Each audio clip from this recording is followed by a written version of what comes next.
compensa nós estarmos entregando tudo nas mãos de Deus e descansando no Senhor, tá bom? E dentro disso eu gostaria de ler com os irmãos um texto que se encontra lá em 2 Timóteo, capítulo 3, versículo 10. Aliás, desculpa, versículo 1.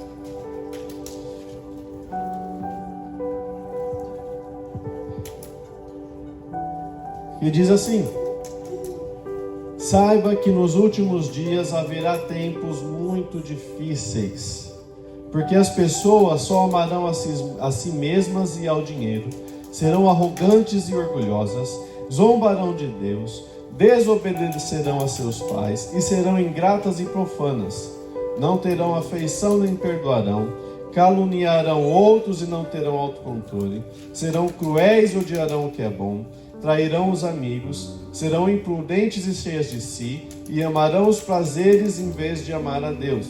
Serão religiosas apenas na aparência, mas rejeitarão o poder capaz de lhes dar a verdadeira devoção. Fique longe de gente assim. Entre tais pessoas, há aquelas que se infiltram nas casas alheias e conquistam a confiança de mulheres vulneráveis, carregadas de pecados e controladas por todo tipo de desejo. Mulheres que estão sempre em busca de novos ensinos, mas jamais conseguem entender a verdade. Esses mestres se opõem à verdade como Janes e Jambres se opuseram a Moisés. Têm a mente depravada e sua fé não é autêntica. Contudo, não irão muito longe. Um dia alguém verá como são insensatos, como aconteceu com Janes e Jambres. A gente vai ler até aqui, a gente vai continuar depois, mas esse momento até aqui. Senhor, em nome de Jesus, obrigado por esta manhã, obrigado por este culto, onde nós podemos entregar ao Senhor o nosso louvor, a nossa adoração, as nossas ofertas, Senhor Deus. Tudo aquilo, Senhor Deus, que nós temos, nós te somos gratos, Senhor, porque o Senhor tem o controle nas tuas mãos de todas as coisas. Em nome de Jesus, que nós possamos estar alinhados com o Senhor, que nós possamos receber do Senhor revelação sobre assuntos tão importantes que nós devemos tratar. Senhor, que o Senhor esteja guardando a vida de cada irmão, de cada irmã que aqui está. Senhor Deus, nós te agradecemos pela vida das mulheres, que o Senhor esteja honrando cada uma delas, que o Senhor esteja fortalecendo elas, que elas sejam mulheres virtuosas nessa geração, Senhor Deus, que tem perseguido o feminismo e a feminilidade, meu Pai, distorcendo o que é a função da mulher, distorcendo o propósito pelo qual o Senhor formou a mulher, distorcendo o amor que o Senhor tem pela mulher, mas que nós possamos, Senhor Deus, como igreja, demonstrar para o mundo a verdade absoluta que só o Senhor tem, em nome de Jesus. Traga-nos, Senhor Deus, entendimento sobre todas as coisas e que o Teu Santo Espírito ministre ao nosso coração. Em nome de Jesus. Amém. Amém. Glória a Deus. Quantas pessoas aqui já ouviram falar de cumprimentos de profecias? Você entra em Facebook, Instagram, no UOL, na Globo.com, no R7, volta e meia tem lá uma mensagem falando assim: profecia do livro de não sei quando se cumpriu, agora não falta mais nenhuma para Jesus voltar, né? Já se cumpriu uma profecia antiga, Jesus está voltando. E as pessoas olham para o cumprimento de profecias como se isso fosse um anúncio de que Jesus está voltando. Gente, toma cuidado. É verdade, muitas coisas estão se cumprindo, mas a maior direção que nós temos aqui a respeito dos últimos dias é esse texto que nós acabamos de ler aqui de Timóteo. Timóteo fala: saiba que nos últimos dias serão tempos difíceis. E ele vai descrever o que são esses tempos difíceis. Não é cumprimento de profecia, não é o clima, o aquecimento global, não é a camada de ozônio, não é a guerra, não é nada disso. Embora Jesus vai falar que haverão anúncios de guerra, ele vai falar que os dias difíceis vêm por causa das pessoas. Os dias serão difíceis. Olha só o que o versículo 2 vai falar. Porque as pessoas só amarão a si mesmo e ao dinheiro. Na verdade, Paulo, ele está escrevendo aqui para Timóteo e ele vai dar uma característica das pessoas dos últimos dias. E se você for ler, e nós vamos ler aqui essas características, você vai ver que nós já estamos nos últimos dias, porque está exatamente desse jeito. E a gente vai a fundo, porque não seja você e eu uma das pessoas que estão descritas aqui no começo desse capítulo. A gente tem que ficar atento e trazer esse versículo, essa passagem para nós, e ela tem que ficar gravada no nosso coração, para que a gente não caia no engano de achar que nós estamos super bem diante de Deus, enquanto na verdade a gente se enquadra nessa categoria aqui de pessoas difíceis. Tá? Quais são essas características? Vamos lá, versículo 2. As pessoas só amarão a si mesmas e ao dinheiro. Serão arrogantes e orgulhosas. Repara que Paulo aqui está escrevendo tudo em parzinho, né? Tem ali? Ali. Porque as pessoas só amarão a si mesmas e ao dinheiro. Serão arrogantes e orgulhosas. Está vendo? É o parzinho. Elas amam a si mesmas ao dinheiro. Arrogantes e orgulhosas. Pensa na Arca de Noé, é tudo em parzinho, porque isso daqui caminha junto. Por isso que ele está colocando junto. Quando a pessoa ama a si mesmo, ela também vai estar amando o dinheiro. E você vê que a Bíblia vai nos falar que a raiz de todo mal é o dinheiro? Não. Vai falar que o quê? Que é o amor ao dinheiro. É a raiz de todo mal. Então a pessoa, ela ama a si mesma, ela ama o dinheiro. Ela não está preocupada com o que os outros vão pensar. Ela não está preocupada com se ela está fazendo algo que agrada a Deus, porque ela se ama. E eu vou te falar um pouquinho além. Quando nós olhamos para o mundo e as igrejas que estão fazendo parte do mundo, o nível de pregação que está sendo ministrado são pregações que incentivam as pessoas a amarem a si mesmas e ao dinheiro. São pregações que vão falar que você é a última bolachinha do pacote. Vão falar que Deus sonhou com você, que Deus colocou você no centro do universo, que, meu Deus do céu, nada de ruim pode acontecer com você. Não, isso é amor a si mesmo, culto próprio. A palavra de Deus vai nos falar que esse tipo de característica é de pessoas difíceis, pessoas de fim dos tempos.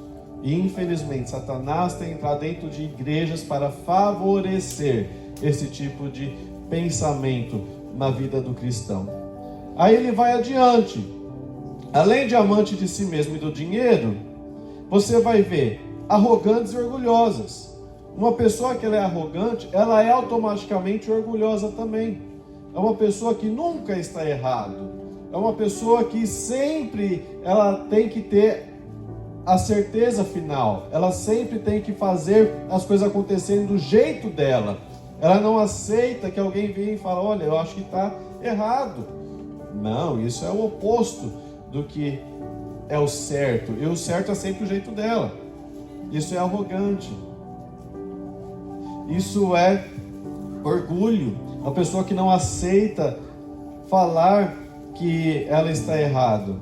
E aí, além dos parzinhos, você vai ver alguns momentos, Paulo vai falar apenas uma classificação. Então você tem o parzinho, amante de si mesmo, de dinheiro, arrogante e orgulhosa. E aí você vai ver umas em separado, independente, porque esses são os perigosos.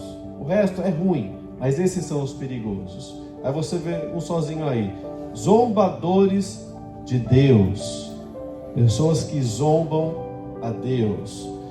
Muito cuidado com essas pregações que elas falam elas fazem piada em púlpito.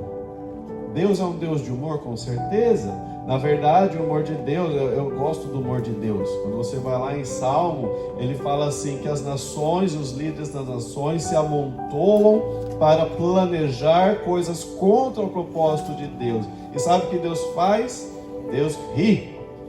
Deus gargalha quando ele vê isso, Tá? Então Deus tem humor, obviamente que Ele tem humor. Mas o humor que nós temos dentro da igreja não pode ser um humor que zomba da pessoa de Deus. Eu não posso rir de coisas que estão fazendo piada com aquilo que Deus fez. Não é? Você vê, por exemplo, grupos que até fora da igreja tem gente que fica assistindo, achando muito engraçado, com portas dos fundos e coisas por aí vai, né? Onde eles zombam daquilo que Deus fez, das promessas e dos milagres que Deus tem. Muito cuidado com isso. Aí junto com os zombadores de Deus, você vai ver outra classificação que está sozinha, que é chamado de desobedecerão ou desobedientes a seus pais. São pessoas que elas não aceitam a autoridade. Por que a Bíblia fala de pais aqui especificamente? Porque são nossos primeiros líderes. São as primeiras pessoas que elas estão na nossa vida e que Deus colocou para nos ensinar o caminho correto. As pessoas dos últimos dias, elas serão desobedientes. Elas serão pessoas que elas não aceitam que alguém venha corrigi-las. Pelo contrário, elas se revoltam. Aí você vai à frente, vai ter outro parzinho. São pessoas ingratas e profanas. Hoje existe ingratidão no mundo.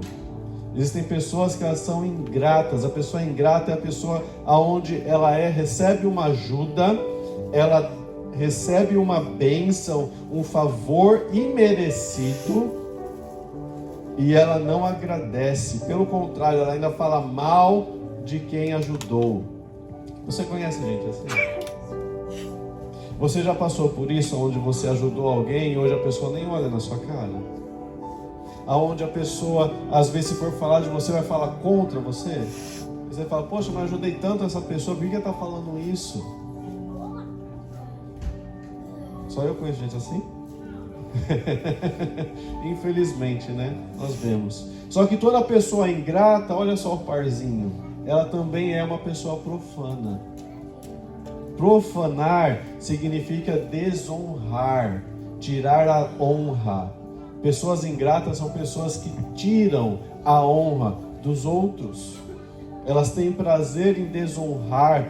Então, às vezes você ajudou uma pessoa, a pessoa estava no fundo do poço, uma situação difícil, você foi lá, ajudou aquela pessoa, você foi um bom filho de Deus, uma boa filha de Deus, ajudou aquela pessoa, foi uma resposta de oração, aquela pessoa se levanta, ela consegue sair da situação onde ela estava, porque Deus foi com ela e você foi usado como uma resposta de oração. E aí, ao invés daquela pessoa glorificar a Deus pela sua vida, ela fala mal de você. E se você tiver intimidade com ela, ela vai começar a falar mal da sua família, mal de como você fez as coisas. Por que é isso? Porque é pessoa de fim dos tempos, pessoas difíceis, e é bíblico isso. As pessoas vão ficar assim, isso vai ser comum, e já está ficando comum. Infelizmente, existem pessoas onde a gente não consegue ajudar porque elas são ingratas e profanas. A palavra de Deus vai falar também assim, outro parzinho: não terão nem afeição e nem perdoarão. Não ter afeição significa ela não se compactua com nada, ela não tem amor por nada, ela não sente carinho, ela não sente qualquer tipo de empatia com o outro. Você já conhece gente assim? Às vezes você vê uma pessoa em situação de rua, a pessoa ela olha como se, já até filtrei aquilo, nem está ali. Às vezes você vê pessoas chorando do lado e tem gente que passa, não para nem para dar um abraço. Às vezes dentro da igreja você sabe alguém que está sofrendo, mas você não está nem aí, fala, Deus está pesando na mão. Muito cuidado quando a gente fala isso. Muito cuidado quando a gente fala isso.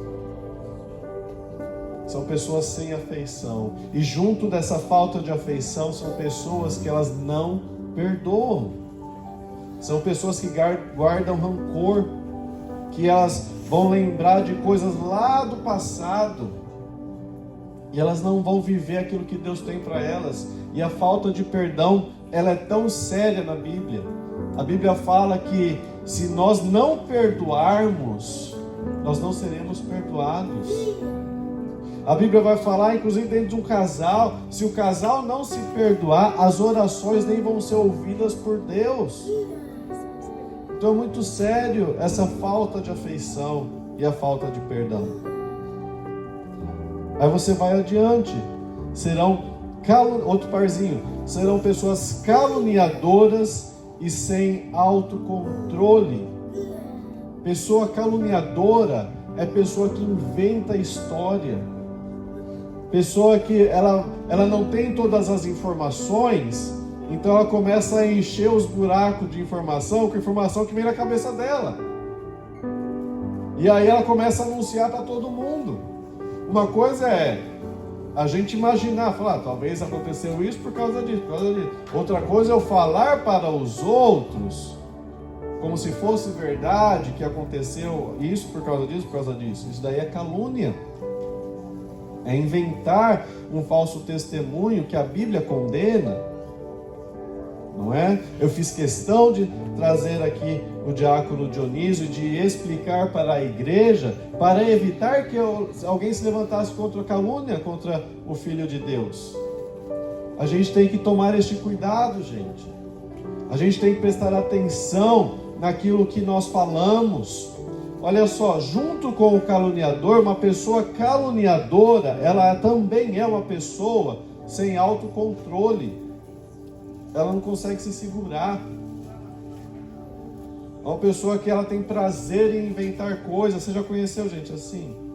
Infelizmente, eu já conheci pessoas que elas inventavam. Eu falo, a pessoa ela vive no mundo de Bob, onde ela imagina que viu coisa e ela começa a contar para os outros coisas que ela imagina que viu, que não viu. São pessoas caluniadoras e sem autocontrole. Elas têm prazer em inventar coisas. A palavra de Deus vai falar o seguinte, que existem 6 coisas que Deus odeia, Deus despreza, mas a 7ª Ele abomina. E o que Deus abomina, ou seja, o que Deus assim, Ele não tolera, Ele não faz qualquer questão de dar um tempo de misericórdia, mas Ele já age em cima. São pessoas que semeiam discórdia entre irmãos, pessoas caluniadoras, pessoas que não têm controle, elas falam mal. Junto disso você vai ter outro parzinho, pessoas cruéis e que odiarão o que é bom. Cruel é uma pessoa que tem prazer no sofrimento alheio. Pessoa que tem prazer no sofrimento alheio. Tem gente que gosta de ver o outro sofrer. Tem gente que gosta que as coisas deem errado. Gosta que o irmão, infelizmente, vai ser detento. Gosta quando, olha, o irmão não está conseguindo dinheiro, quando o irmão perde o trabalho. Tem gente que gosta disso. E deixa eu te falar, tem gente que é assim e que está ao nosso redor. Por isso que tome cuidado com quem você abre o seu coração. Tome cuidado com quem você abre os planos que você tem junto com o seu marido, junto com a sua esposa. Porque existem pessoas cruéis que se fazem de religiosas, se fazem de pessoas amorosas na sua aparência, mas elas são cruéis. E uma pessoa cruel, ela automaticamente odeia o que é bom. Gente que vai ver as coisas dando certo, ela está torcendo para dar errado na sua vida, mas Deus começa a te honrar, Deus começa a fazer as coisas darem certo, e essas pessoas não aguentam ver isso. Isso eu já te falo já, Diácono. Muita gente não está aguentando ver você aí andando, mas elas vão se ver com Deus. São pessoas traidoras. Esse daqui está sozinho. É uma questão sozinha da Bíblia. Traidoras. São pessoas que elas não cumprem com aquilo que elas prometem. Elas traem os seus princípios. Aí indo adiante, imprudentes e cheias de si. E por fim, escolhem o prazer ao invés de Deus. Versículo 5, 2 Timóteo 3, versículo 5. Ele resume tudo isso. Serão pessoas religiosas apenas na aparência. Religiosos apenas na aparência são as pessoas que falam que são da igreja. São pessoas que falam, eu sou cristão, mas isso é apenas na aparência. Mas elas não aceitam, elas rejeitam o poder de dar verdadeira devoção. E a palavra de Deus é categórica: fique longe de gente assim. É isso que Deus está falando, fique longe. Você identificou gente assim? Primeiro, não seja assim. E se você identificou gente assim, fique longe. Deixa Deus tratar, não fique você querendo ser a resposta de Deus ali na vida da pessoa, se Deus não te levantou para isso. E ele vai além, vai falar assim, que existem pessoas que se infiltram na casa dos outros para trazer ensinos contrários. E a Bíblia vai fazer uma referência de Janes e Jambres. E a pergunta que eu faço é: quem foi Janes e Jambres? Eles eram os magos que faziam os mesmos milagres que Moisés fazia diante do faraó. Eles serviam a faraó e eles conseguiam replicar aqueles milagres de Moisés. E eles vão fazendo. E a Bíblia está nos alertando. Por que a Bíblia está nos fazendo lembrar disso agora? Gente, a gente está em 2 Timóteo, a gente está perto lá de Apocalipse. Por que a Bíblia está fazendo a gente lembrar lá de Êxodo? Porque isso está no mundo. Pessoas que elas imitam, mas são falsos imitadores. São pessoas farsantes. São líderes que fingem serem pastores, fingem serem pessoas espirituais. Eles até conseguem imitar alguma coisinha, um milagrezinho aqui, um milagrezinho ali. Mas a Bíblia fala, são como Janes e Jambres. São farsantes. E um alerta de Deus, versículo 9: contudo, essas pessoas não irão muito longe, porque um dia alguém verá como são insensatos, como aconteceu como Janes e Jambres. Uma hora a máscara cai, e é Deus quem tira. Não tente você tirar a máscara, deixa Deus tirar, mas a máscara cai.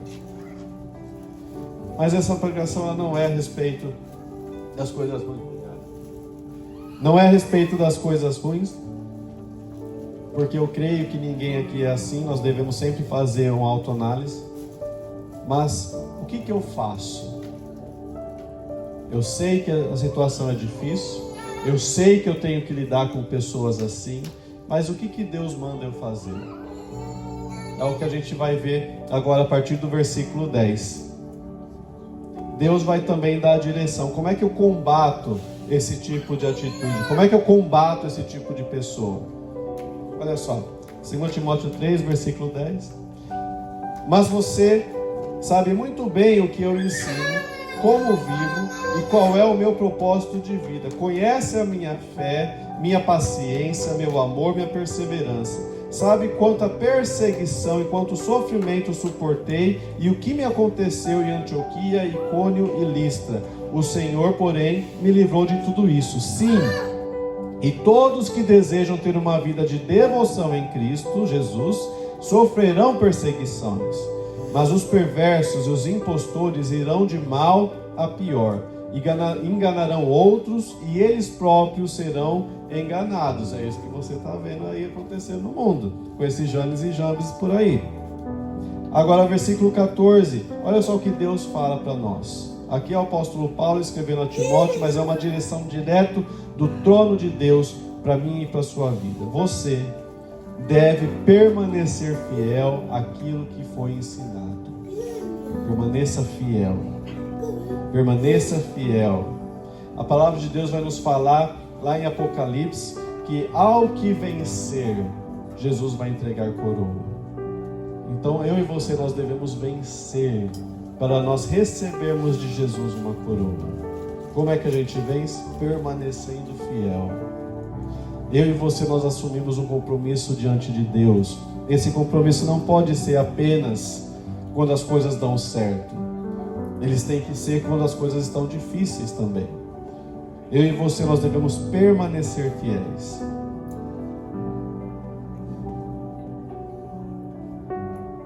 Sabe que é a verdade, e aqui eu quero chamar sua atenção. Conhecer aqueles de quem aprendeu. Conhecer aqueles de quem aprendeu. Você tem que saber quem está te ensinando. Você tem que saber se a pessoa está vivendo aquilo que ela está falando, aquilo que ela está pregando.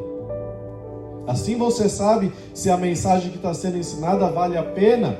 Se a pessoa não vive aquilo, não é apenas uma demagogia, é apenas palavras lançadas ao ar. Desde a infância foram ensinadas as escrituras sagradas que lhe deram sabedoria para receber salvação. Então está falando aqui desde a infância, ensinar os nossos filhos desde a infância. Você vai ver lá em Neemias, quando ele vai reconstruir os muros da cidade, eles encontram as leis. E eles tinham completamente esquecido das leis.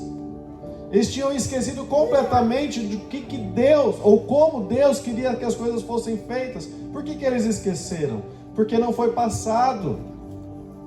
Deus falou para eles assim que eles cruzaram o mar: pegue 12 pedras e levante elas para que elas sejam um memorial, para que você ensine aos seus filhos aquilo pelo qual eu fiz sobre os seus antepassados, para eles passarem pelo Egito, para eles passarem pelo deserto e para eles agora estarem na terra prometida.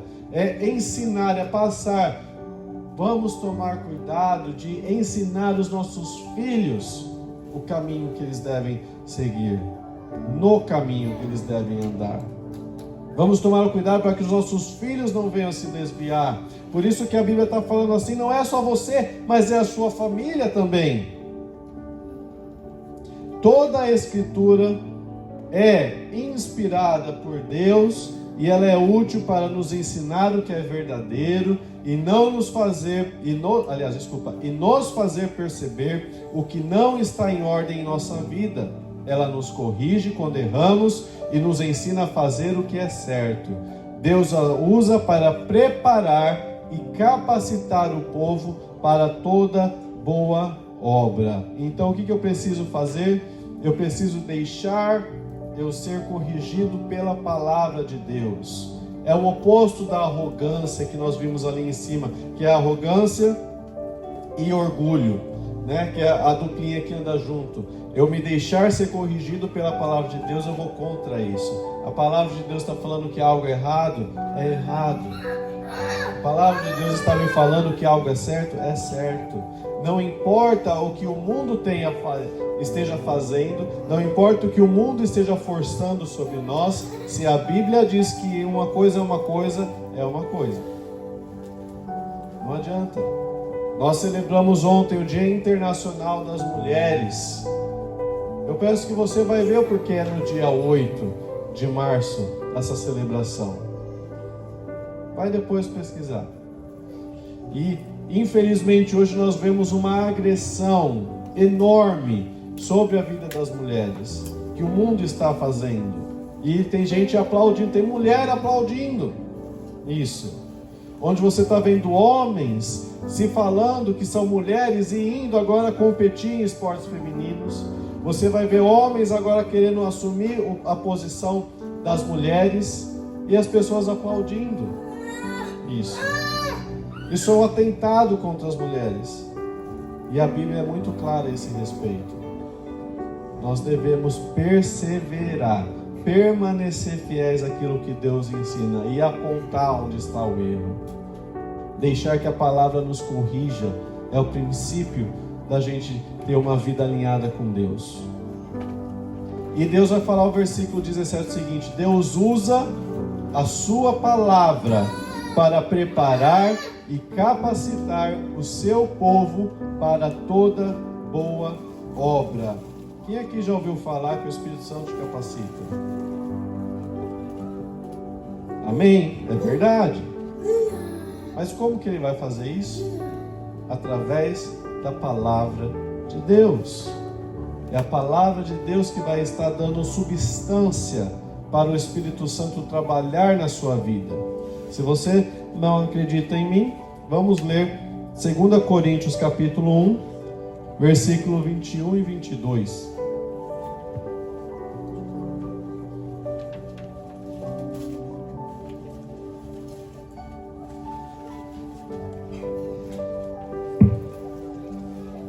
Coríntios, primeiro capítulo, versículo 21 e 22, diz o seguinte: é Deus quem nos capacita, e a vocês permanecemos firmes em Cristo. Ele nos ungiu e nos identificou como sua propriedade ao colocar em nosso coração o selo do Espírito, a garantia de tudo que Ele nos prometeu.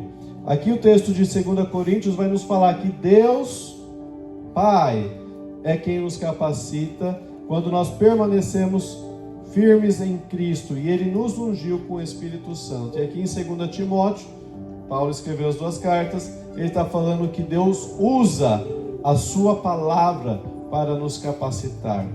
E Ele vai fazer isso através do Espírito Santo. Deus Pai, Deus Filho e Deus Espírito Santo. Então eu tenho que ser preparado e capacitado para toda boa obra. Mais à frente, capítulo 4, versículo 2, diz o seguinte: pregue a palavra, esteja preparado, quer a ocasião seja favorável, quer não seja. Corrija, repreenda, encoraja, com paciência e bom ensino. Pregue a palavra. Esteja preparado. Esteja preparado. Não se você vê aqui de púlpito alguém chamar, olha, traz uma saudação aí. Não é isso. Mas se você estiver andando ali na rua, alguém te desafiar, falar que Jesus não é Deus, o que você vai fazer? Como é que você vai confrontar isso usando a palavra de Deus? Esteja preparado na palavra. Usa ela para corrigir, repreender, mas também encorajar pessoas. Use a palavra de Deus para falar como Deus é bom e como a vontade de Deus ela é soberana sobre a nossa vida. Em nome de Jesus. E finalmente, versículo 3 vai falar assim: pois virá o tempo em que pessoas já não escutarão o ensino verdadeiro. Seguirão os próprios desejos e buscarão mestre que lhes digam apenas aquilo que agrada os seus ouvidos. A gente já está vivendo isso? Sim. E vai falar o seguinte: elas rejeitarão a verdade e correrão atrás de mitos. Versículo 5, o que a gente deve fazer? Você, porém, deve manter a sobriedade em todas as situações. Não tenha medo de sofrer e trabalhe para anunciar as boas novas e realize todo o ministério que lhe foi confiado. O que eu e você temos que fazer? Manter sóbrio, ter sobriedade, ou seja, ser lúcido, não ir tanto para a direita quanto para a esquerda, mas permanecer no caminho de Deus. Ficar, olha, calma, eu não vou me desesperar com isso, vamos manter a calma, vamos ser sóbrios nessa situação. Olha, alguém está falando mal de uma pessoa, calma, vamos esperar, vamos conversar com aquela pessoa, ela está sabendo o que está sendo falado a respeito dela? Você tem coragem de acusar aquela pessoa na frente dela? Não? Então, pera lá. Então, vamos trabalhar aqui. Onde está o problema? Vamos ser sóbrio. Em vez de a gente dar ouvido, vamos manter a sobriedade, porque as pessoas são más. Não vamos ter medo de sofrer. A palavra de Deus vai nos falar que se nós sofrermos por causa da palavra de Deus, grande é o nosso galardão ou a recompensa que Deus tem por nós. Então, eu não tenho que ter medo de sofrer, e nem você também. E eu preciso trabalhar para anunciar o Evangelho e realizar todo o ministério que Deus tem. Todo o ministério que Deus tem, todo o serviço. Cada um de nós tem um chamado e um ministério que Deus espera que nós cumpramos aqui nessa terra. E eu e você devemos estar preparados, sem medo de sofrer, mas com a confiança de que Deus é fiel para nos levar adiante, mesmo quando a situação estiver difícil, mesmo quando as coisas parecerem impossíveis. Nós temos que confiar que Deus vai nos levar adiante. Amém? Coloque-se de pé, eu chamo o grupo de louvor aqui à frente.